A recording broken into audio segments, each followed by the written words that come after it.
And until they're not going to get boycotted or whatever because Walmart's not going to get in this business. They're in Peoria, and in Peoria, marijuana's still bad. So it's like the larger the swath of that company, the more they have to be considered about. They have to consider all their constituents in the choices that they make. As far as what the opportunity that we have, well, first of all, there's always an opportunity for the small guy to innovate in any business. Budweiser has had the beer market for forever and a day, but yet there are tons of very, very successful microbrews that have started in the last, few years, 10 years, 20 years, and that'll always be the case in any business. We have a little bit more of an opportunity in this than in other things, simply because we've got a pretty clean shot at this. But bigger and bigger companies and bigger interests are getting involved. I mean, particularly since Oakland offered this whole thing about the big, large-scale cultivation facilities that they're talking about putting in Oakland.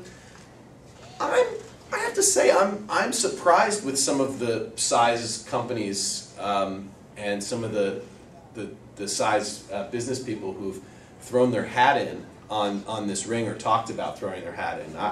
I've been a little bit surprised how quickly they've come out of the woodwork. So we don't have much lead time, but we've got a little bit of lead time. Yeah, go ahead. I'm curious to hear what you think about pricing and how that's going to change or anything like that. Mm-hmm. I know that basically medical marijuana now is basically the same price as street level. Mm-hmm. The illegal aspect of it. So I'm curious to think if it becomes legal, what do you think will change in that? Yeah.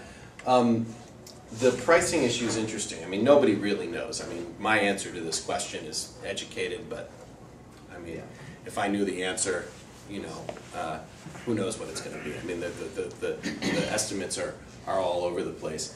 I think that because remember let's say Prop 19 passes, okay?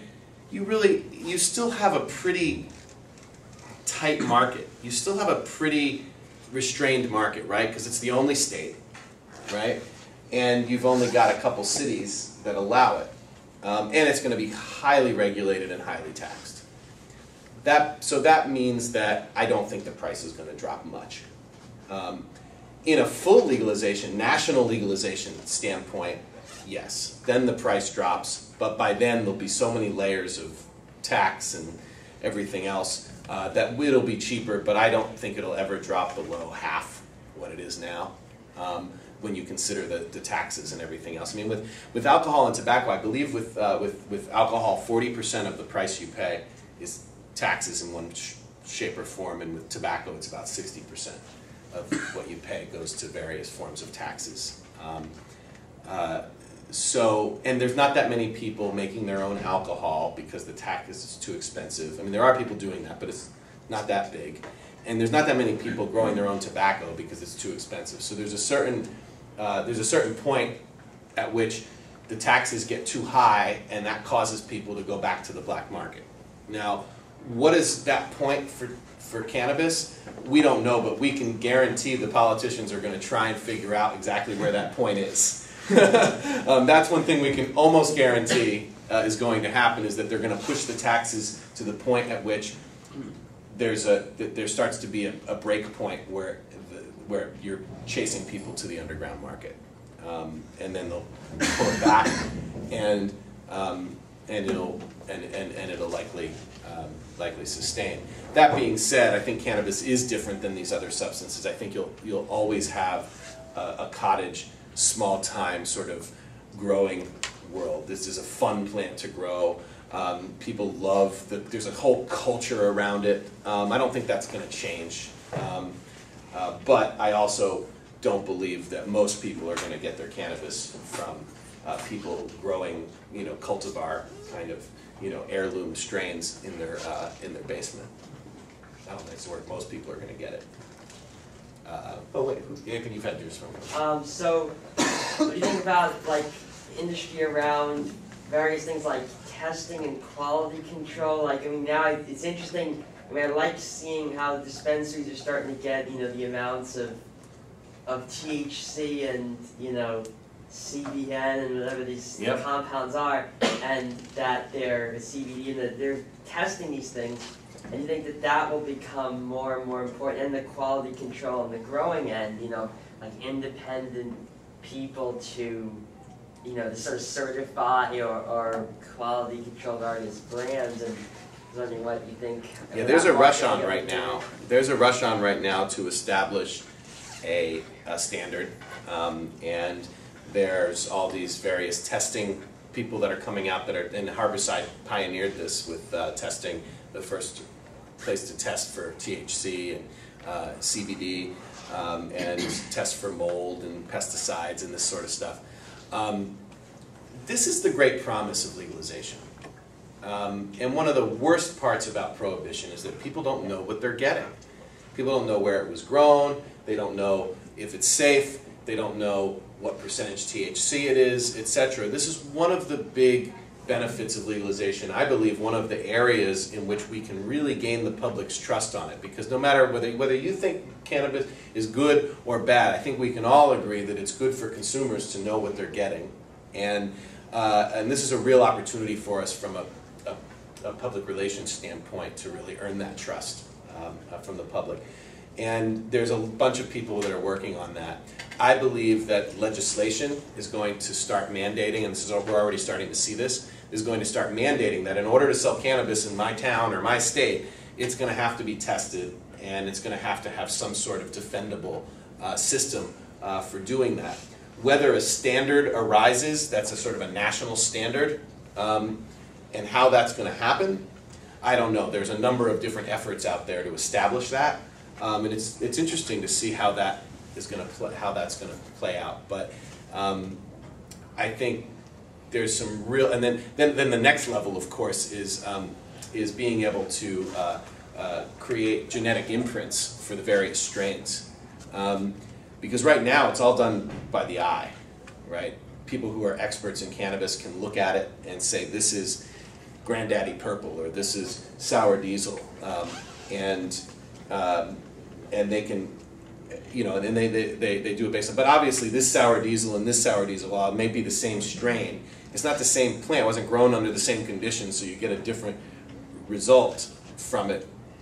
I think that the future is going to be in being able to actually tell essentially which plant or family of plants something, or which grower, in fact, something came from by the genetic imprint that comes from it. And I think we may get there sooner rather than later. I mean,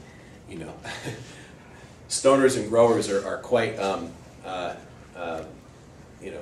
quite innovative and inventive. So I think we may see that sooner rather than later.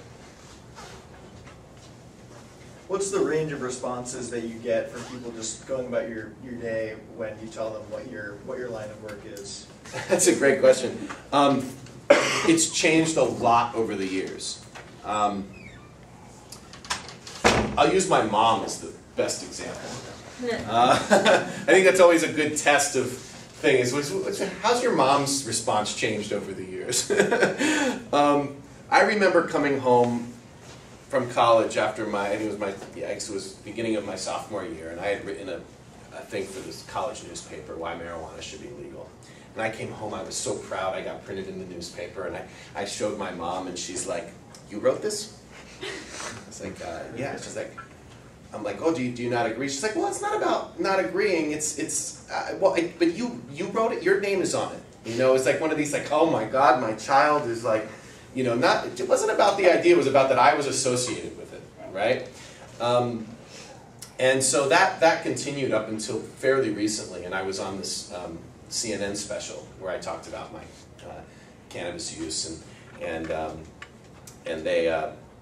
my mom, had this effect of like, oh my God, what they said, they said what you were doing is illegal, and I was like, yeah, I know, I told you that, blah blah blah, and. But then her friends started saying, "Oh, we saw your son on CNN. He did great." It was a really positive. It was a positive portrayal, right? And so I think once she realized that her peers didn't see any problem with it and thought it was kind of interesting and cool, then she sort of shifted and became sort of more outwardly proud of what I was doing, right? And I think our parents will always have this unique sort of, woo-woo over us in some way, I mean, making your parents proud is kind of an important thing for people, even if sometimes they're irrational and whatnot. And so, and then also too, I think people, I think something nationally changed, and I noticed it tremendously in how people responded. About 2 years ago, two things happened that shifted this whole debate. Lots of things happened, but these I think were the two biggest ones. Is Obama said he wasn't going to raid dispensaries in states that allowed it, and two, Michael Phelps and the bong hit heard around the world. Those two things, I think, changed this whole debate. 2 years ago, when I told people what I did, the first thing that most people would say would be, oh, interesting. Well, you know why cannabis will never be legal? That was their response. And then they would tell me about how the alcohol companies or the tobacco companies or the politicians or the right wing, and they come up with 1.5 million reasons as to why the thing I'm doing for my life is pointless. And those very same people now, when I tell them what I do, say, well, I've always thought that marijuana was going to be legal. It's only a matter of time. And what you'll notice in both of these responses is both of them absolve people of responsibility for doing anything, right? The first one is, it'll never happen because the forces are too big for you, you can't make a difference. And now it's, oh, the ball's already rolling down the hill, it's going to happen, I don't need to do anything. So it's interesting how the one common denominator between the common response is almost always an absolving of any responsibility or any desire to do anything. And that's why we are activists, because when that was the storyline, then the challenge was to teach people that they actually did have a say in what was going to happen.